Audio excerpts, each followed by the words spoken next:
Vamos lá, pessoal. Dando continuidade aqui, item 6, né? A lei do Antigo Testamento teve em Moisés a sua personificação. A do Novo Testamento tem-na no Cristo, tem a sua personificação no Cristo. O Espiritismo é a terceira revelação da lei de Deus, mas não tem a personificá-la nenhuma individualidade, porque é fruto do ensino dado, não por um homem, sim pelos Espíritos, que são as vozes do céu. Pessoal, olha só, aqui tem umas coisas muito interessantes, né? Olha só, a lei do Antigo Testamento, né, teve em Moisés a sua personificação. Então vamos sublinhar isso aqui, ó. A do Novo Testamento teve a sua personificação no Cristo. Como é que funciona? Como é que aconteceu isso? No Velho Testamento, o responsável por sedimentar, né, principalmente ali entre o povo hebreu, a ideia do Deus único, foi Moisés.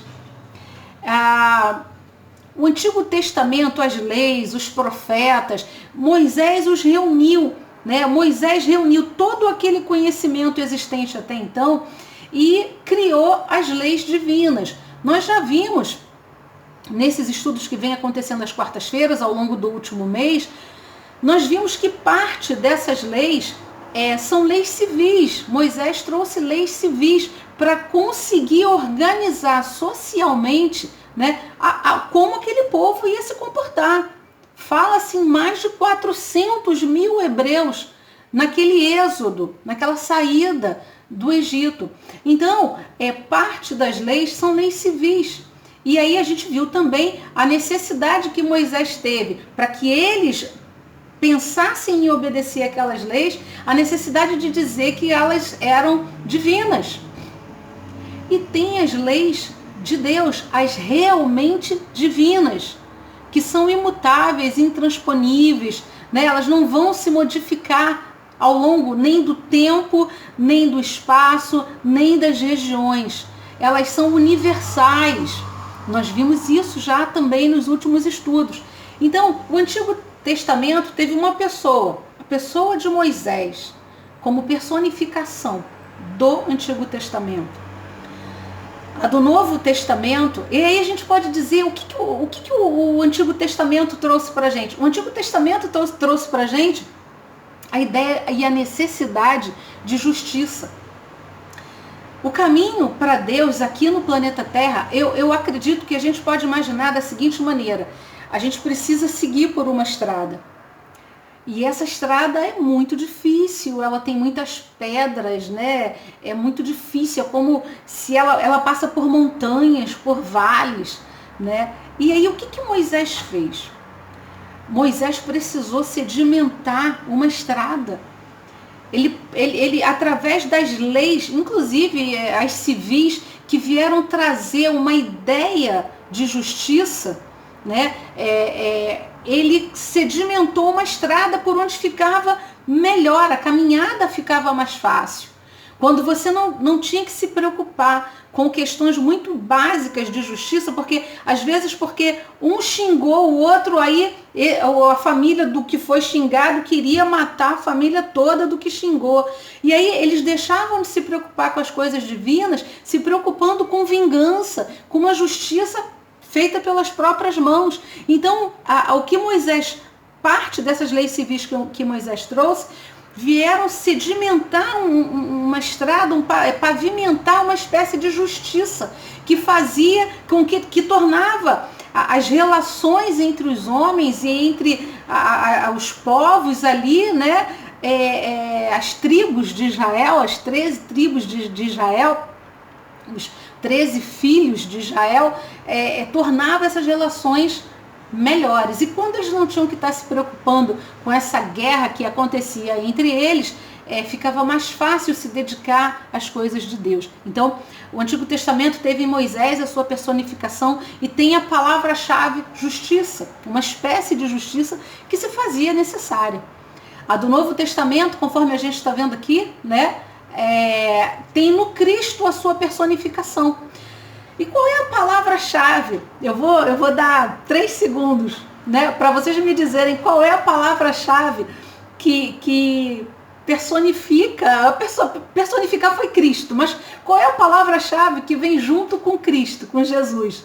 1, 2, 3. Eu já sei que muita gente já respondeu aí, é o amor, né, pessoal? Então, a lei do Novo Testamento tem a sua personificação em Jesus, no Cristo. E a palavra a palavra-chave do Novo Testamento, das palavras de Jesus, é o amor. E aí vamos continuar aqui com o texto. O Espiritismo é a terceira revelação da lei de Deus, mas não tem a personificá-la nenhuma individualidade, não tem uma pessoa, não tem um ser que personifique, né? Que seja representação, a persona do Espiritismo. Por quê? Porque é fruto de um ensino, de um ensinamento dado, não por um homem, sim pelos espíritos, que são as vozes do céu. E aí, meus irmãos, a gente vê a necessidade da interpretação de um todo, a partir não de dogmas, não de leis fixas, que não se flexibilizem com o tempo, com o espaço, com o comportamento, com região, com cultura, né? Mas nós evoluímos, o ser humano, o homem evoluiu.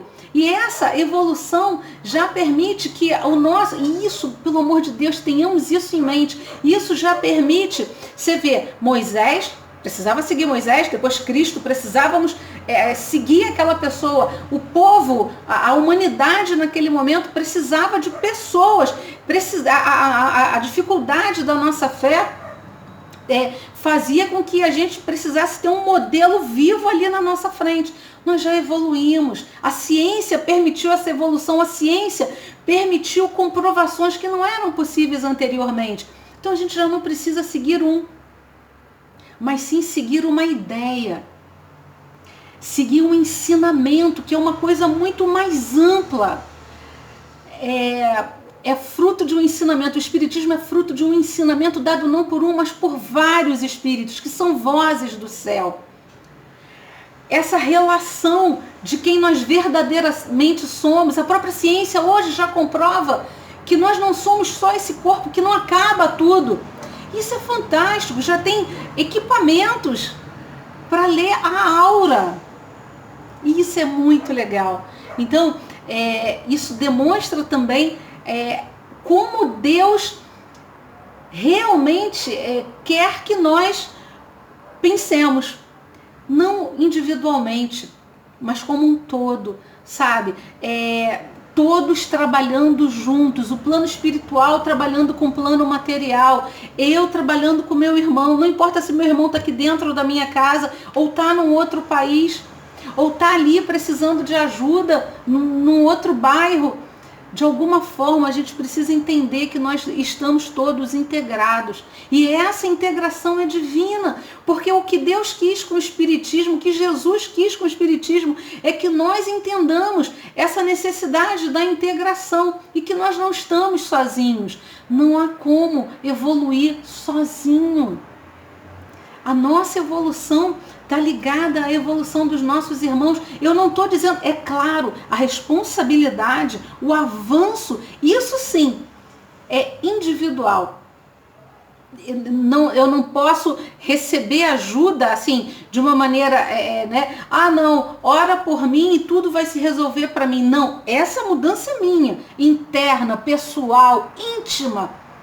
Mas no momento que eu começo a me modificar, no momento que eu busco a reforma íntima, que eu busco me modificar, né? Porque qual é o maior objetivo da religião, seja ela qual for? Tornar o ser humano melhor.